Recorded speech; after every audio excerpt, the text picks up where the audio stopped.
Good evening and welcome.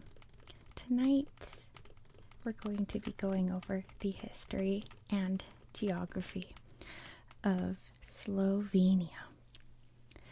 Slovenia is a nice little country up here, the very north of the Balkans.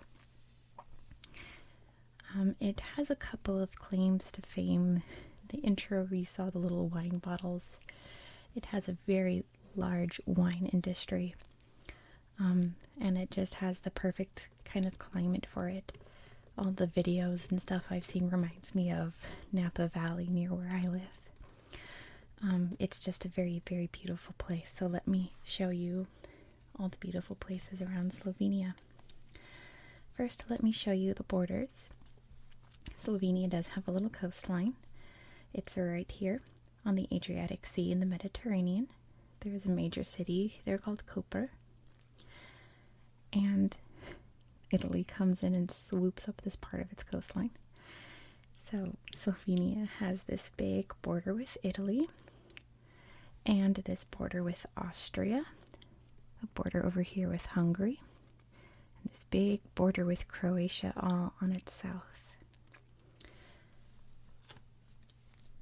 Probably the most important geographic feature of Slovenia would be its mountains.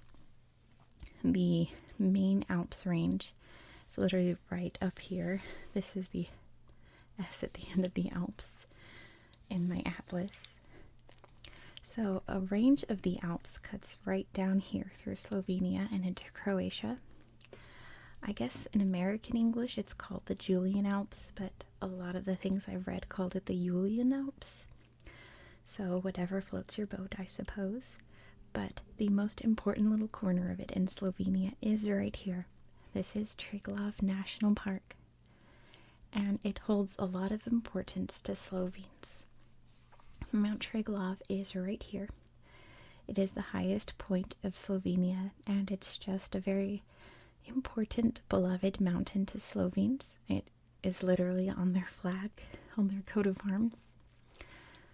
And right by it, I'm thinking this arrow is pointing to it because it's very, very small, is Lake Bled, which is a very, just a famous little spot because it's very photogenic, I suppose. It's literally on the cover of this book. We'll flip through it after I go through the history. This is Lake Bled. Right in the middle is this island. It's the only island in Slovenia, and there's a little church right in the middle of the island. It's very beautiful. There's a few more pictures of it in here, so I'll show you that. There is also Lake Bohinj, which is right here. It's the largest lake in Slovenia, also very picturesque and beautiful. But all down here through the mountains, and there's a couple other little mountain chains up here, and right here, it's actually labeled Pohorje. There's a lot of skiing. Skiing is pretty much the national sport in Slovenia, but there's also, mountain climbing and ski jumping, all those kind of like mountainous winter sports, lots of hiking, snowboarding, you name it, it's there. Also, these mountains, like I mentioned in the Croatia video, since these mountains run into Croatia, they are karst mountains. The rocks are karst, which is a type of limestone that is very easily eroded. It's very soft. So there are lots and lots of caves in this area. Slovenia has over 10,000 caves. Most of them are around here. One of them is a UNESCO World Heritage Site. And there's the picture in here. I'm pretty sure. It's massive. I mean, their cave systems are really intense, and some are open to tourists, some are only open to like extreme spelunkers. There's a cave for every kind of cave experience, and some of them aren't even fully mapped out. They're so winding and dangerous, honestly. Caves are scary to me. I don't know about you guys, but they creep me out kind of. I don't know about you. But besides the mountains, Slovenia is incredibly forested. It's actually 62% forested. lots and lots and lots of trees. They also have lots of rivers, the most important being the Sava River, which comes down from the mountains here and flows, make sure I'm getting this right, there we go, flows right along here and then flows into Croatia. There's a little river that flows off of it, the Ljubljanica, and it flows through the capital city of Ljubljana, which apparently is how Slovenes pronounce it. I could be wrong, but that's what I read. And then after I learned that in American English it's pronounced Ljubljana, kind of like how, you know, in France they say Paris, but American English it's Paris, like one of those things. So technically I should be saying Ljubljana, but I've gotten so used to saying Ljubljana. It's the same for the next country I'm doing too. Oh my goodness. But anyway, there are a lot more rivers over here. Also, like I mentioned in the Croatia video, the Pannonian Basin exists, I suppose, in this area, which is a runoff basin from the mountains. So there's lots of rivers that flow through this area. It's much, much, much flatter than the rest of Slovenia. And let's see, other famous cities. Let me just look through. Here's Batui, which the video you're going to see tomorrow I filmed a couple days ago, and I had forgotten to look up how to pronounce it. And I'm pretty sure I said it right. I've gotten really good at pronouncing these Balkan languages after doing so many different countries in this area. Let's see, Subota's over here. Oh, Silja's over here. That's going to be important in its history. And I think that's all I really need to mention. Of course, there's many important cities, but I think those are the most important to mention. So, speaking of history, let's dive right in and talk about the history of Slovenia. There's been two very important archaeological finds in Slovenia. One of them is the first musical instrument that has ever been made. That's the wrong way to phrase it. Just the oldest musical instrument, basically. It was made out of a bear's femur, and it was a flute, just a little flute, little holes in the bone. And it was dated to be made over 40,000 years ago, and it basically predates Homo sapiens, which basically means that it was made by Neanderthals, which at least to me really flips the notion of how Neanderthals worked, honestly. Like, I always figured they were just like big monkey people, like human shaped monkeys, like, you know, like human bodies but monkey brains. So the fact that they made a flute, that would be like if today just like a chimpanzee made a flute. Like it would be that kind of incredible find, I suppose. It's neat. I like things like that. Also, the world's oldest wheel was found in Slovenia. It's 4,500 years old. So essentially, we could say that, not the Slovenes, because they weren't here at that time, but whoever was here at the time invented the wheel.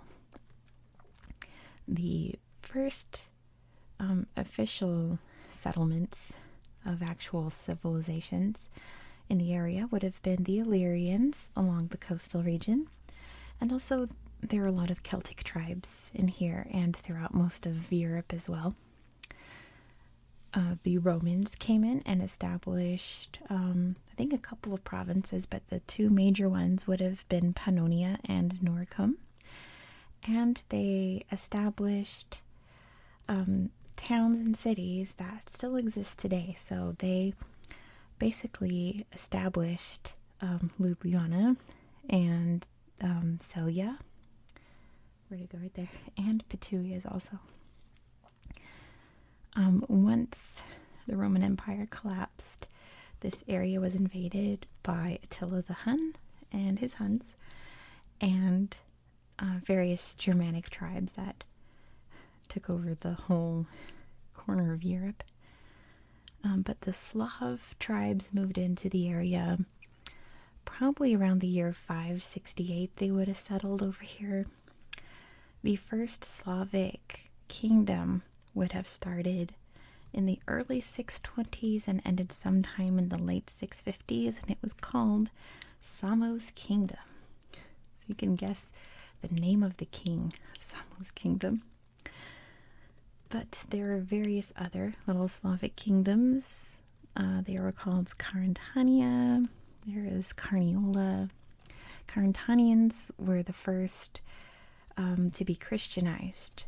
Some Irish monks came in and converted them, and as various other powers came in and took hold of the territory, the the Carantanians taught them about Christianity and spread it that way.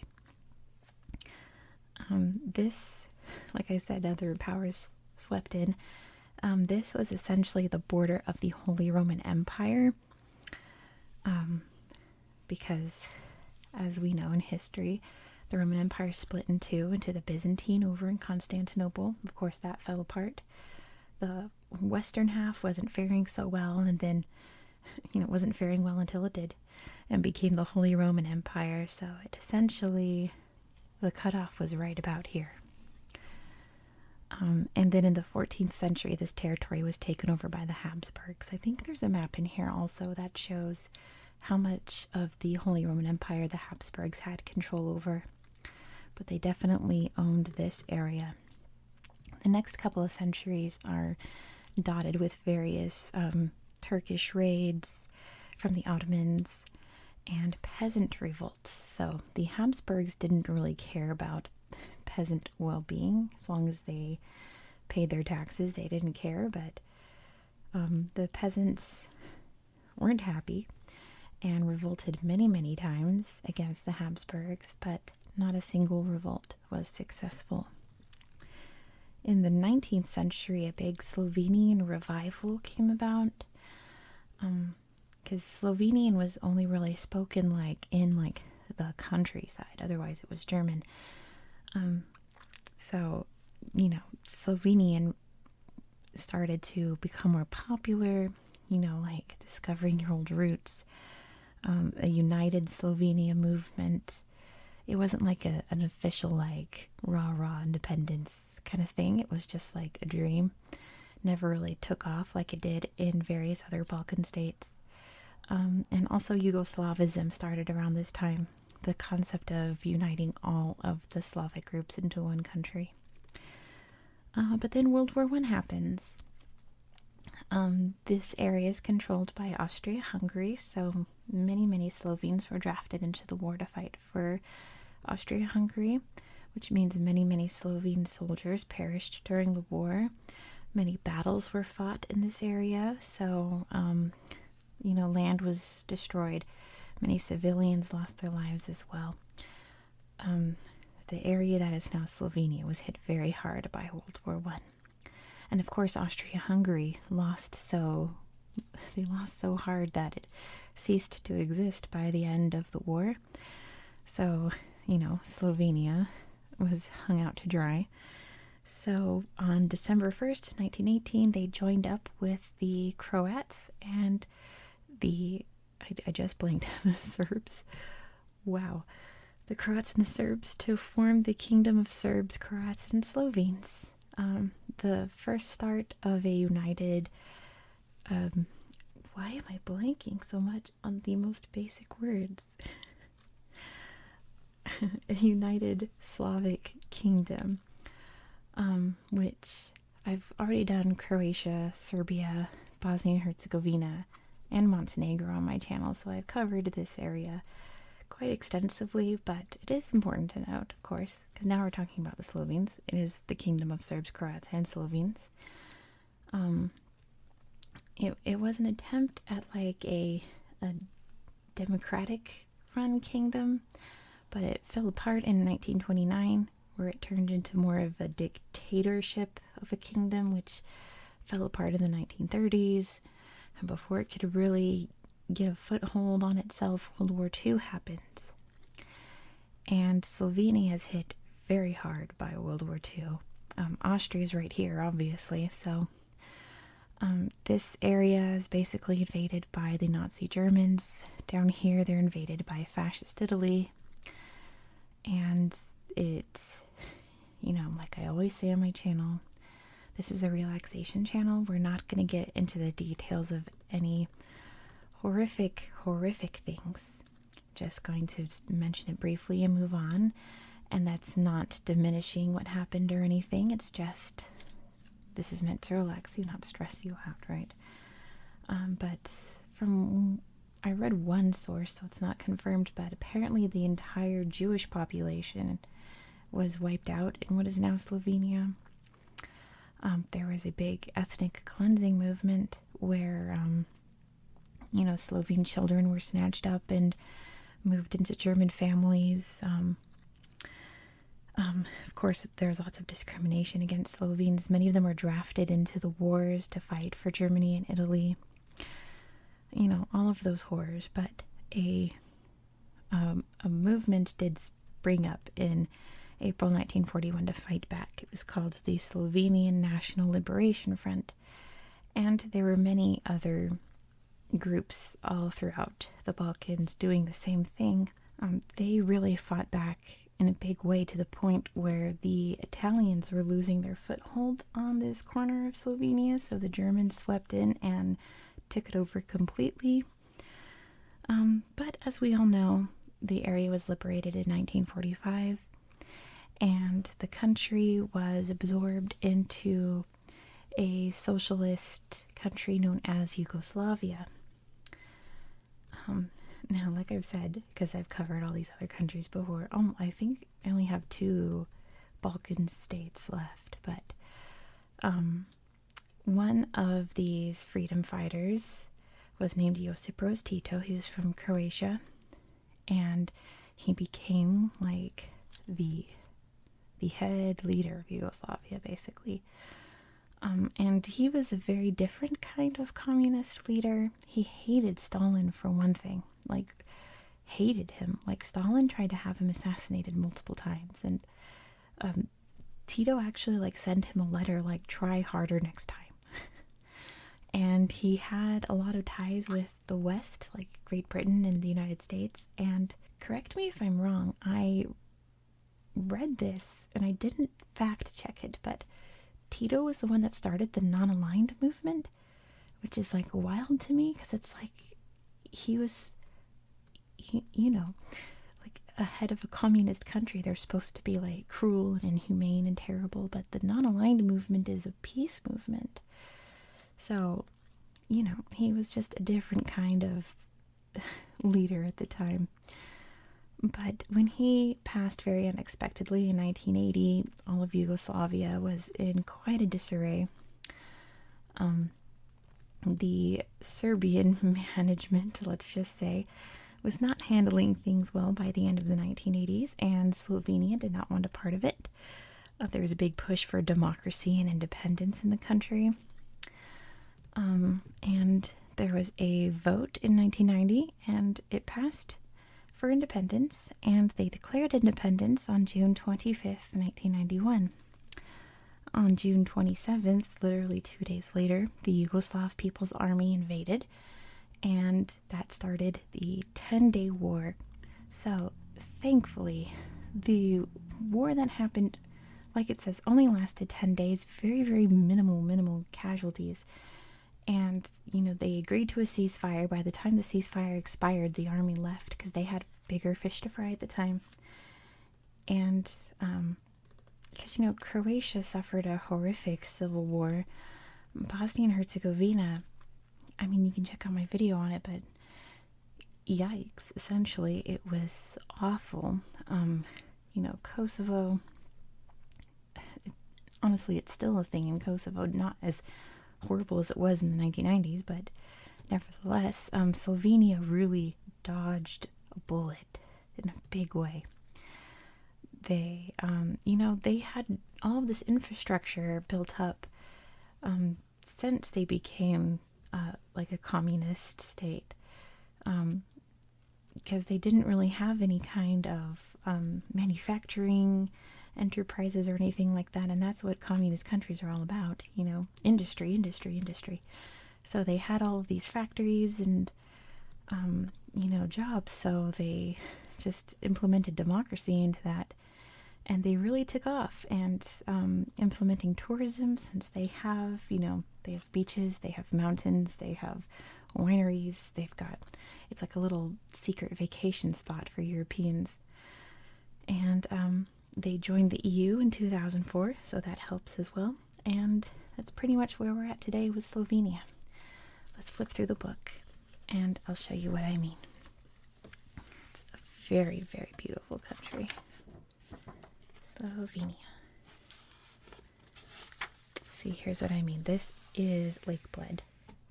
So very scenic. This big, beautiful lake with a little island, a little church on it. Here's a political map of Slovenia. Big ski resort up here. Isn't that beautiful?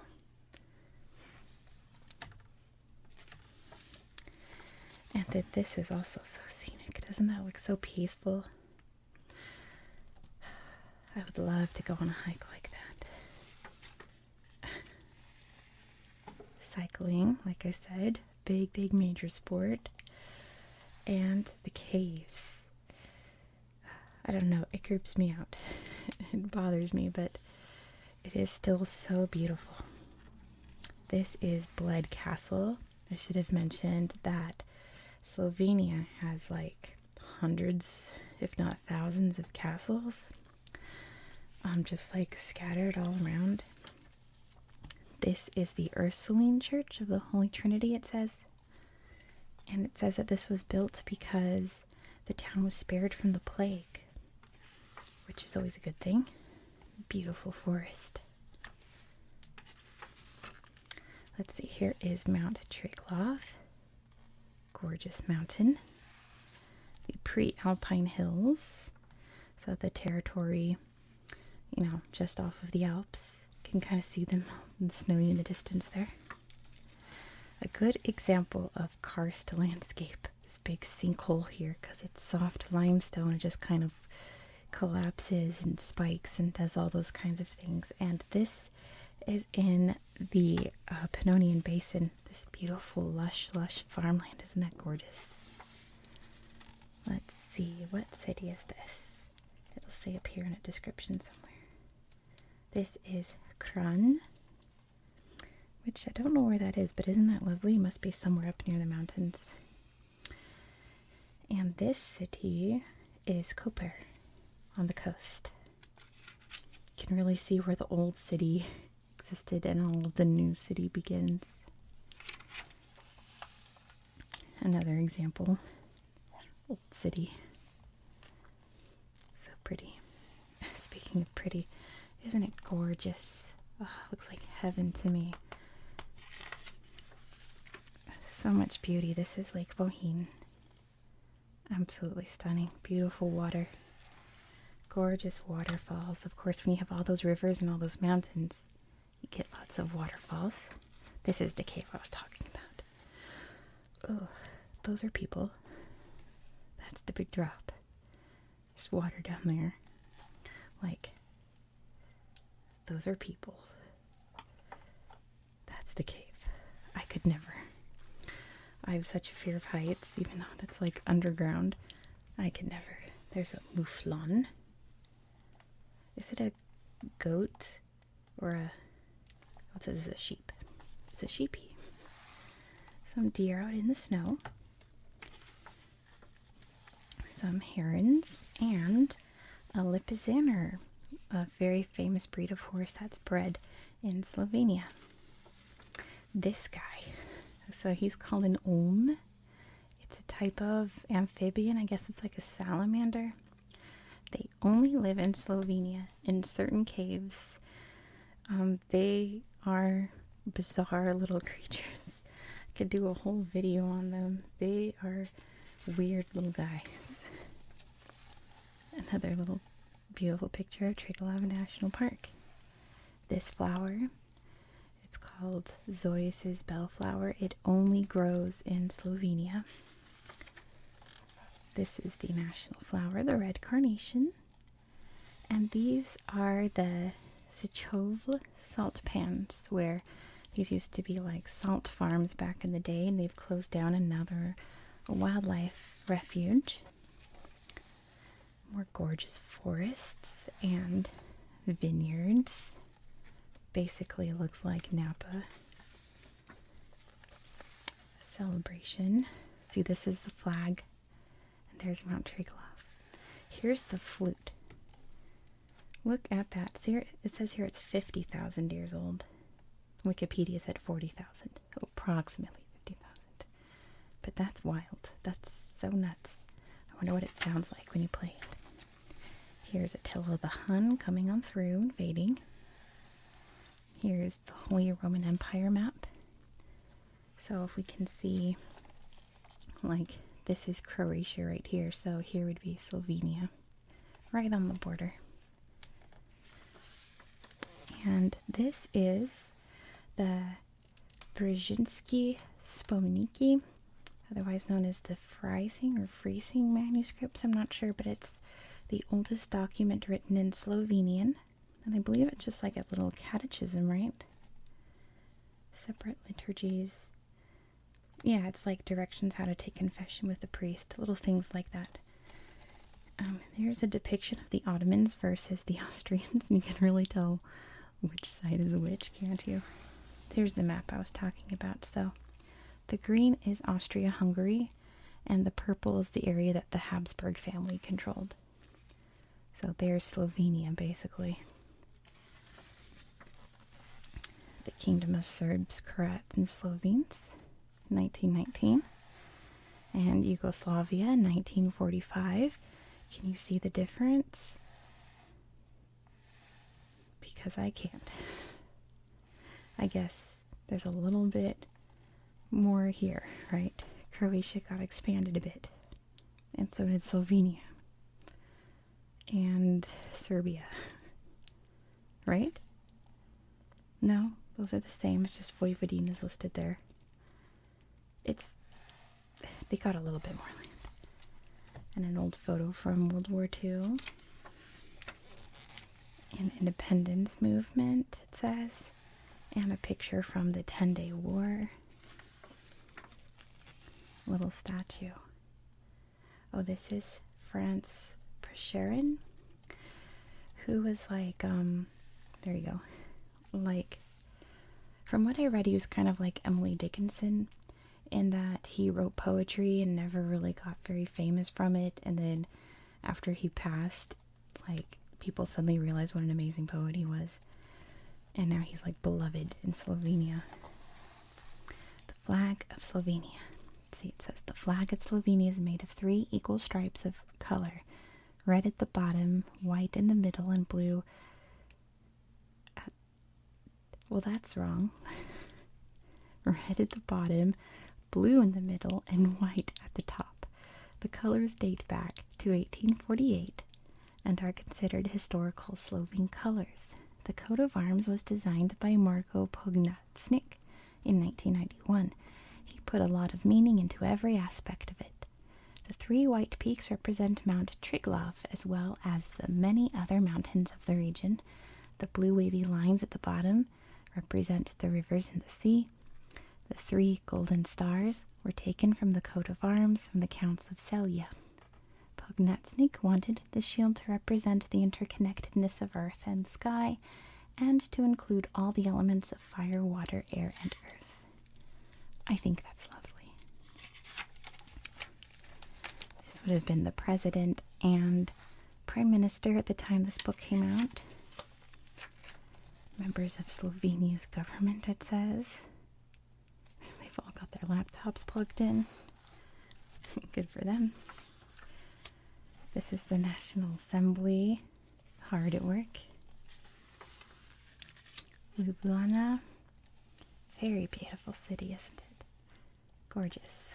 Here's a map of the central area. We can see the university, farmer's market, that's always important. The castle, big park. Here's the market. This Like, there's so many little things about this country that reminds me of San Francisco and Northern California. Stock market, apparently. And a lumber yard. An automobile factory.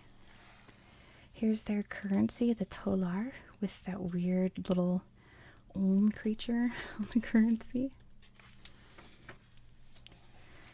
Gorgeous little farm. Old school.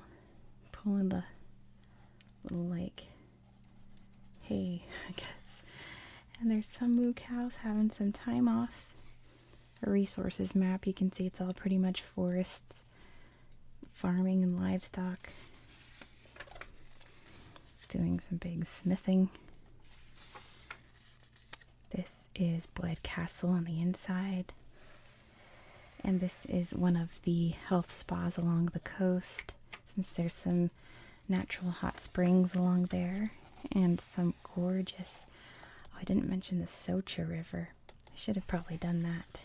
Socha River is down here. Let me see. Right here. Socha River flowing down through there. It's another major river in Slovenia, and a very pretty one, as you can see. Look at this photo. How wonderful is this? Tag yourself. I'm this lady. Or maybe this guy. Isn't this a mood? This is a great photo.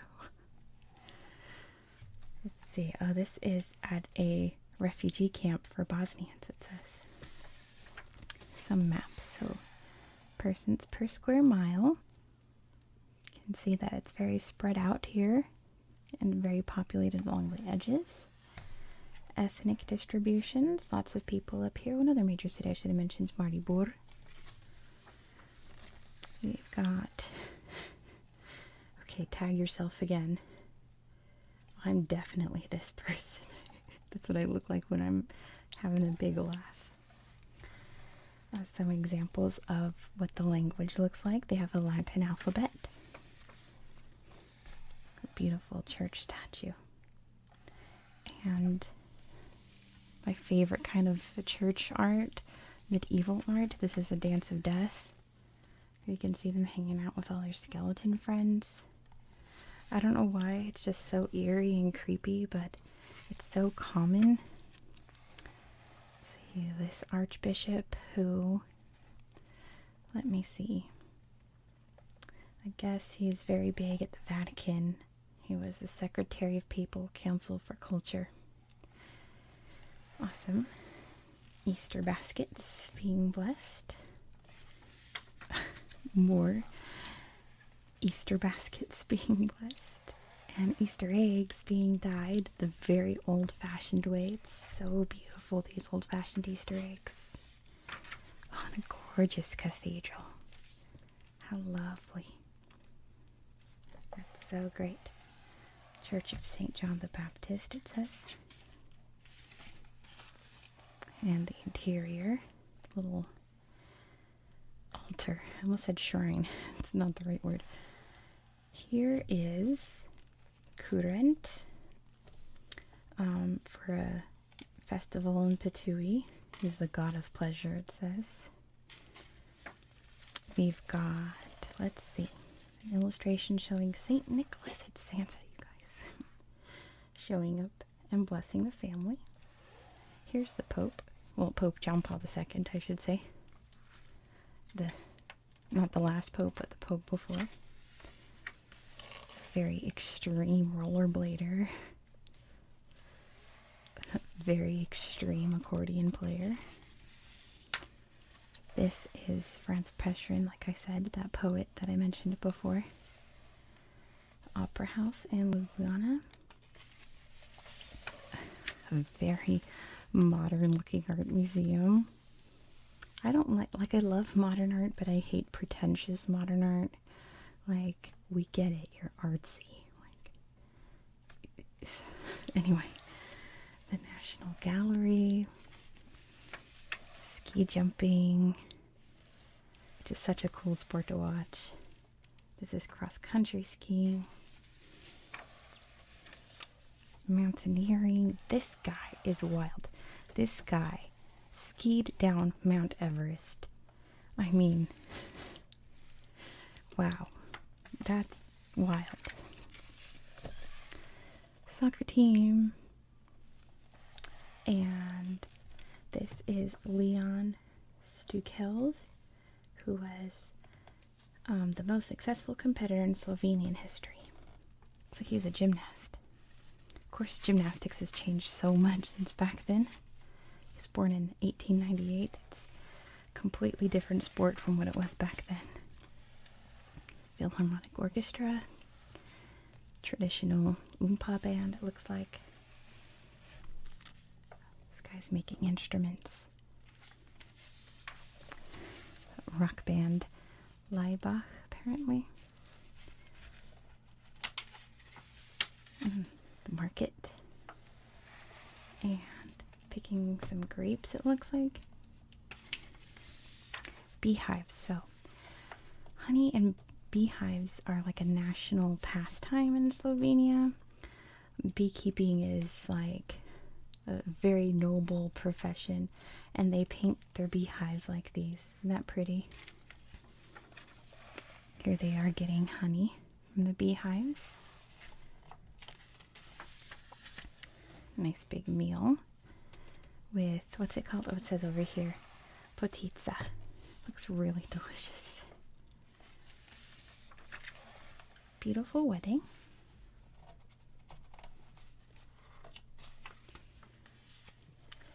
Working hard at school. Looks like it's food craft time. This very determined man holding up this newspaper. Oh, I skipped a page. Working hard. Oh my gosh, so it's saying that this is like 1 million Slovenians own cell phones. Wow. And they use the internet. Wow. This book's not even that old. Golf course. Oh, and that's the end. So, thank you so much for watching. I hope you found this video relaxing and educational.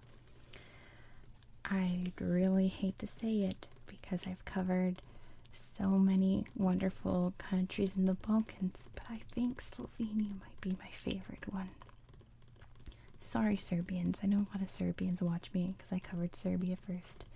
Serbia looks fantastic, don't get me wrong. I think it's one of those places I have to go to, but I think Slovenia is my favorite. We'll see. I still have to do Albania and North Macedonia, so we'll see. Thank you so much for watching. I hope you found this video relaxing and educational, and I hope that you have a very good night.